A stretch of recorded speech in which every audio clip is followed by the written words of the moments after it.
I'll never forget the moment I realized something was off. It was one of those crisp upstate New York mornings, the kind where the air feels like it's biting at your skin just enough to keep you awake. I was sitting on my patio, wrapped in my favorite quilt, the one Matthew got me years ago from some truck stop in Nebraska.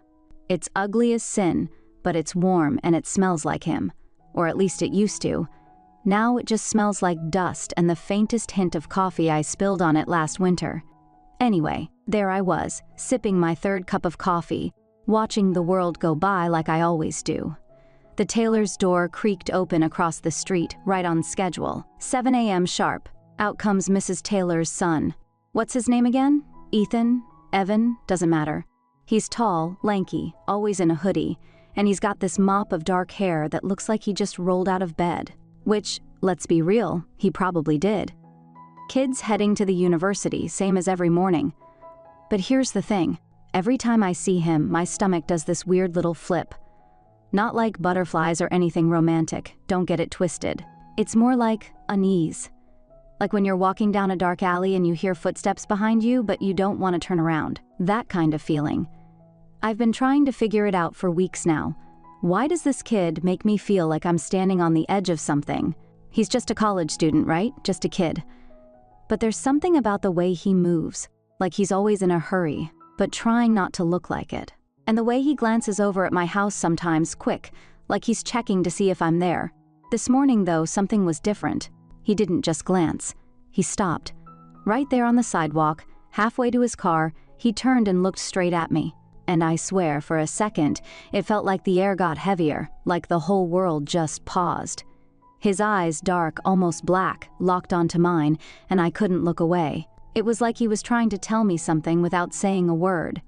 And then, just like that, he broke the stare, shoved his hands in his pockets, and walked off. But the feeling didn't go away. If anything, it got worse. My heart was pounding, and my coffee suddenly tasted bitter, like I'd brewed it wrong. I sat there for a long time after he left, staring at the empty sidewalk, trying to shake the feeling. What was that?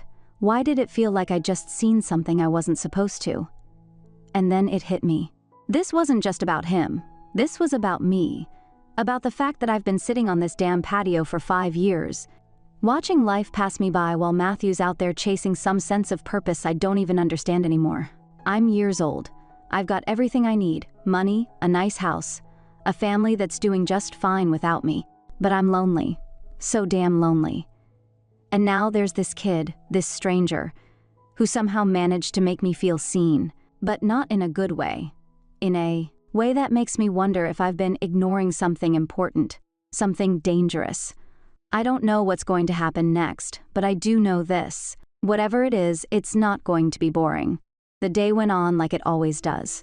I did my workout in my home gym, which honestly is just a fancy way of saying I have a treadmill and some weights in the spare room. But for some reason, today felt different. I had this weird burst of energy, like I was trying to prove something to myself. I'm still young, I thought. I haven't lost my mojo yet. I was running on the treadmill, wearing my fitted leggings and a tank top, and I couldn't stop thinking about him, Mrs. Taylor's son. It's become a routine for me now, this little obsession. I don't even know why. He's just this young man, probably, or with skin so smooth and dark it looks like chocolate. And I know how ridiculous that sounds, comparing a person to chocolate, but that's the first thing that comes to mind every time I see him. I just wanna, take a bite? Ugh, that sounds even worse when I say it out loud. But here's the thing, I love this feeling. I haven't felt like this in decades. Not since I was in my teens or back when I met Matthew and we fell in love. Back when everything was new and exciting and I didn't have to think twice about how I felt. But now I'm a year-old woman, married for over years, and this kid is making me feel things I haven't felt in forever. It's stupid, it's wrong, but I can't help it. The next morning, I was back on the patio, same as always, waiting for AM to roll around. My heart was pounding, and I wasn't even sure why. I kept telling myself, Adriana, what are you doing? This is ridiculous. But I couldn't stop. When he finally came out, I did something I'd never done before. I raised my hand and waved at him. He stopped, looked at me with these questioning eyes, like he wasn't sure if I was serious. Then he nodded and started walking toward me. My stomach was in knots, but I tried to play it cool. "Hey," I said, trying to sound casual. "What's your name?" "Keyshawn," he said, his voice deep but soft. "Keyshawn," I repeated, like I was testing how it felt to say it out loud. "Where are you headed?" "University," he said, shifting his backpack on his shoulder.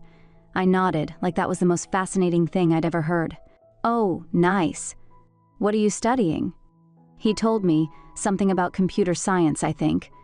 But honestly, I wasn't really listening. I was too busy trying to keep my cool, trying not to let him see how nervous I was, how ridiculous this whole thing was. We made small talk for a few minutes, and then he glanced at his phone and said he had to go. I watched him walk away, my heart still racing, and I couldn't help but wonder, what the hell am I doing? As Keyshawn walked away, I sat back down on the patio, sipping the last few drops of my coffee. My mind was still spinning from our conversation. I couldn't believe I'd actually called him over and talked to him. Called him over. What was I thinking? But before I could spiral too far into my own thoughts, I heard the familiar rumble of a diesel engine pulling into the driveway. I turned my head, and there it was, Matthew's truck. My husband stepped out, looking tired, but smiling that same easy smile he's had for the last years. He said, his voice warm but rough around the edges, like it always is after a long haul. Usually, seeing Matthew fills me with this deep, steady happiness, like the world finally makes sense again. But today I felt this weird twist in my chest, almost like I was annoyed. Why did he have to come home right now? The thought popped into my head before I could stop it, and I immediately felt guilty. What kind of wife thinks that? I forced a smile and got up to hug him. "Welcome home," I said, trying to sound as excited as I usually would. He smelled like coffee and truck stops, that familiar mix that used to make me feel safe. But today, it just made me feel restless. We went inside and I started making him a cup of coffee, his favorite, black with just a pinch of sugar. He sat at the kitchen table, stretching his arms like he always does after a long drive. I could tell something was on his mind, though. He had that look, the one where he's trying to figure out how to say something without upsetting me. Finally, he cleared his throat. "So, I hate to tell you this, but I've got another job lined up. Gotta leave tonight. It's a big one, across the border. Probably gonna be gone for a while." I froze, the coffee pot hovering over his mug. My stomach did this weird flip, like it was filled with butterflies. I didn't know whether to feel relieved or guilty, maybe both. "Oh," I said, trying to keep my voice steady. That's fine. I mean, it's your job, right? You've gotta do what you've gotta do." He looked at me, his eyes searching mine like he was trying to figure out if I was really okay with it. "You sure? I know it's been a lot lately." "I'm sure," I said, maybe a little too quickly. I handed him his coffee and forced another smile. "You've got your purpose, Matthew. I get it." He nodded, but I could tell he wasn't entirely convinced. We sat there for a while, sipping our coffee in silence. My mind was racing, though. You, Keyshawn, Matthew, the guilt, the butterflies. It was all swirling together, and I didn't know what to do with any of it. All I knew was this: I was about to be alone again. And for the first time in a long time, that thought didn't make me feel lonely. It made me feel something else, something I wasn't ready to name. Matthew came over to me, his hands resting on my shoulders. "We only have a few hours," he said, his voice low and a little rough. "Let's make them count." I knew exactly what he meant. It had been weeks since we'd last been together, and normally this would have been the moment I'd been waiting for. But as he kissed me, I felt nothing. No spark, no excitement. Just this weird numbness, like I was going through the motions. He pulled away, grinning like he used to when we were younger, and hurried off to the bedroom. "Honey, I'm taking a shower," he called over his shoulder. I followed him, like it was some kind of script we'd rehearsed 1,000 times. I slipped into my nightgown, the silky one he bought me for our anniversary last year, and waited for him to come out. The sound of the shower running filled the house, and I just sat there on the edge of the bed, staring at the wall. My mind was everywhere and nowhere at the same time. I kept thinking about how long it had been since we'd last connected like this. Months, maybe longer. I should have been excited. I should have been counting down the seconds until he came out of that bathroom. But instead, I felt empty. When Matthew finally emerged, he looked good. Freshly showered, smelling like the soap he always uses, his hair still damp. He came over to me, kissed me again, and then we were intimate. But here's the thing. My body was there, but my mind was somewhere else entirely. I don't know when it happened, but at some point, I started picturing Kishan. His smooth, dark skin, his tall, lean frame, the way he'd looked at me earlier that morning. And suddenly, I felt something, a spark, a rush. It was like my body woke up, but my mind was screaming at me, "What are you doing? This is wrong. This is so wrong." But I didn't stop. I couldn't. Afterward, Matthew held me for a while, his breathing slow and steady. He seemed happy, content. But I just lay there, staring at the ceiling, my heart pounding for all the wrong reasons. The rest of the day passed in a blur. Matthew packed his bag, kissed me goodbye, and left for his next job. And just like that, I was alone again. I spent the night tossing and turning, my mind racing. I couldn't stop thinking about Kishan, about the way he'd looked at me, about the way I'd felt when I pictured him. It was wrong. I knew it was wrong, but that didn't stop me from wanting more. The next morning, I was back on the patio, coffee in hand, waiting for AM to roll around. My heart was pounding, and I couldn't tell if it was from excitement or guilt. Maybe both. I kept glancing at the tailor's door, my stomach in knots. What was I even doing? What did I expect to happen? I didn't have answers. All I knew was this: I couldn't stop myself. Right on time, like clockwork, Kishan stepped out of his house. My heart skipped a beat, and before I could overthink it, I stood up and called out to him. "Hey, Kishan." He turned, surprised, and walked over with that same easy stride.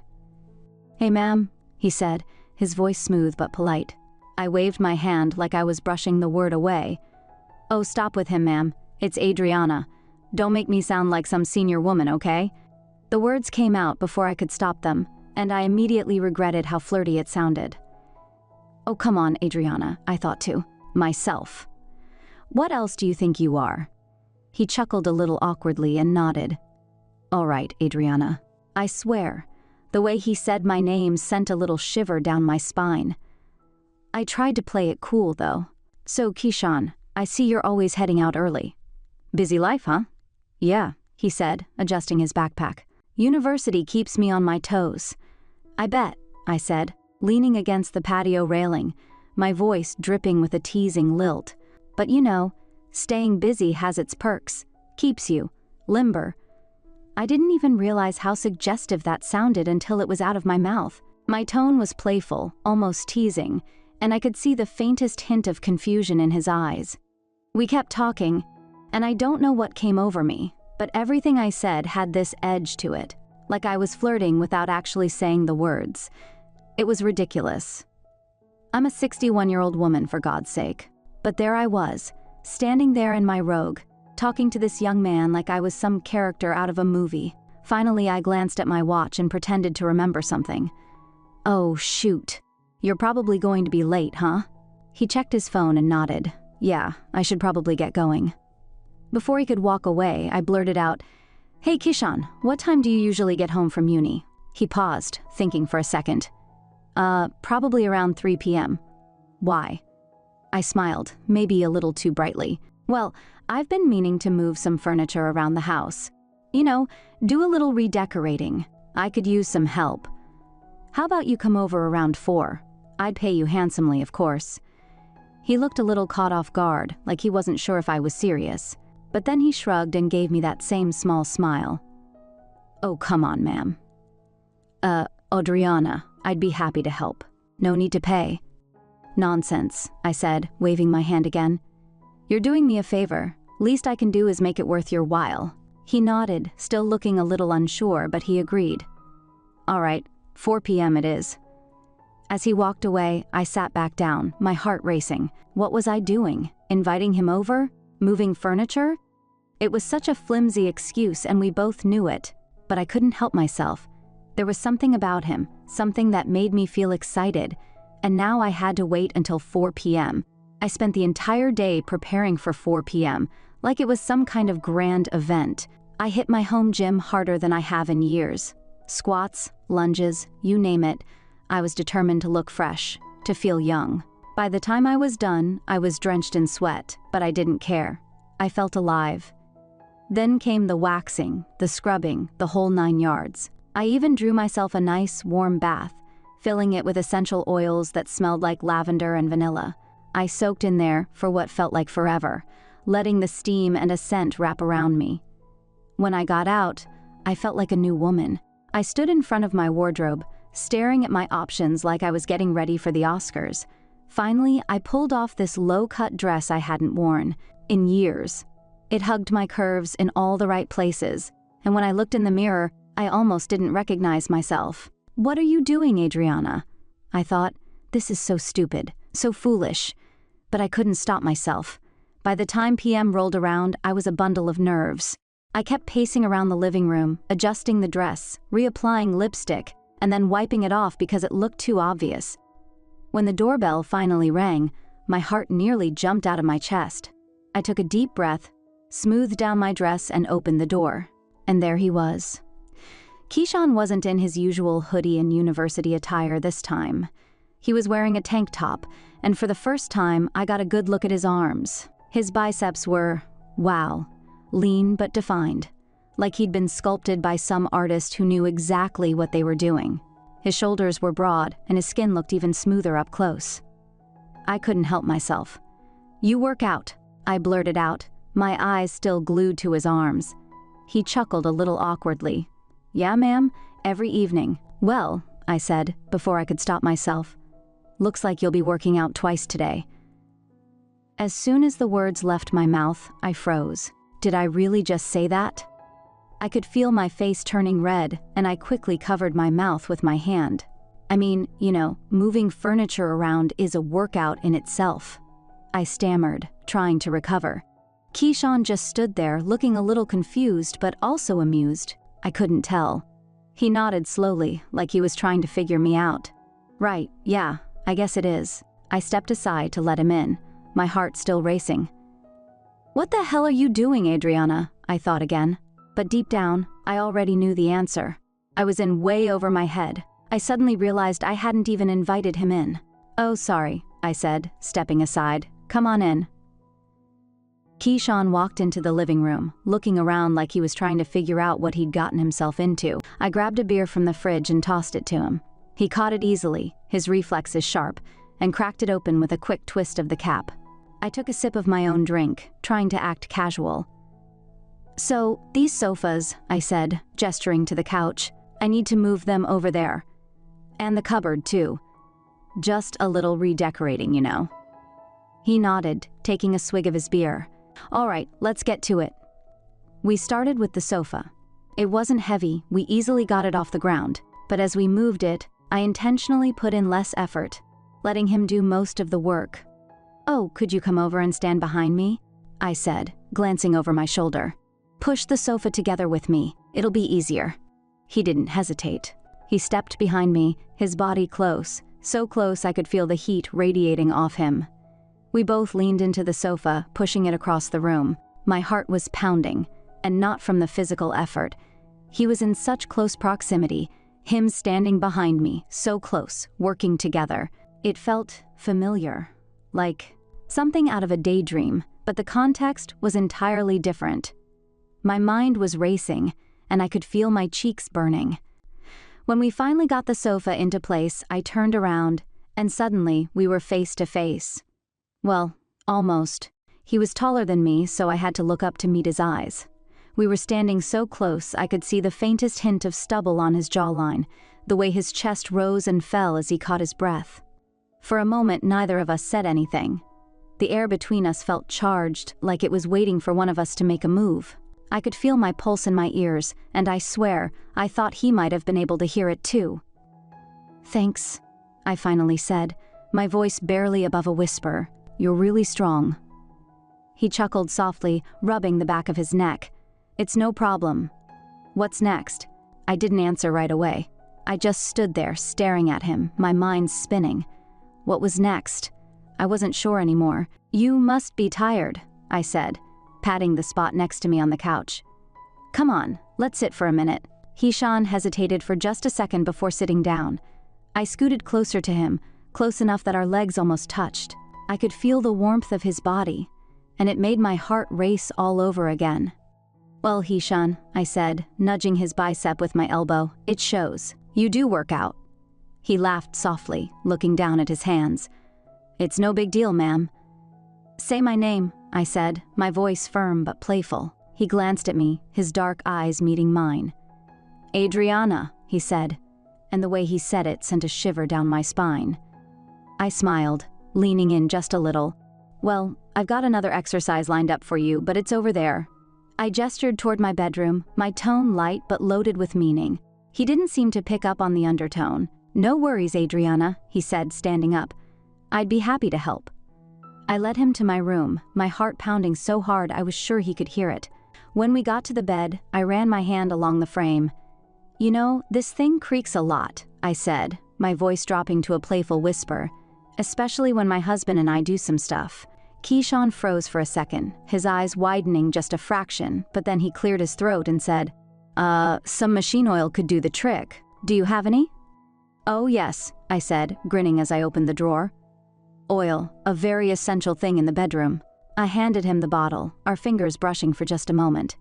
He got to work, applying the oil to the screws with a focus that was almost adorable. When he was done, he tested the bed, pushing down on it a few times. There, he said, standing up. Should be good as new. I sat down on the edge of the bed, bouncing lightly. Well, I said, looking up at him with a playful smile, I need to test it. You know, to make sure it really works. Keyshawn opened his mouth to say something, but I shushed him gently, placing a finger on his lips. Adriana. He started, but I cut him off.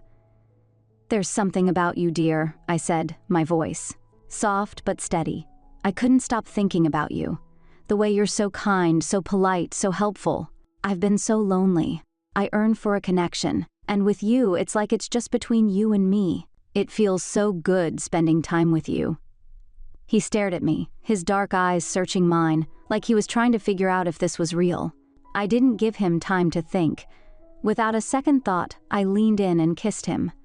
For a moment, he froze, and I thought I'd made a terrible mistake. But then he kissed me back, his hands hesitating before they settled on my waist, and suddenly, it was like the world had melted away. One thing led to another, and before I knew it, we were tangled together. It was reckless, it was wrong, but in that moment, it felt like the most right thing I'd ever done. Afterward, we lay there, the room quiet except for the sound of our breathing. I stared at the ceiling, my mind buzzing with a mix of guilt and euphoria. It was like I'd been sleepwalking through my life for years, and this was the moment I'd finally woken up. This is life, I whispered, more to myself than to him. I've been missing out on it for so long. This is how you're supposed to enjoy it, while it lasts. Keyshawn didn't say anything. He just reached over and took my hand, his fingers intertwining with mine, and for the first time in a long time, I didn't feel lonely.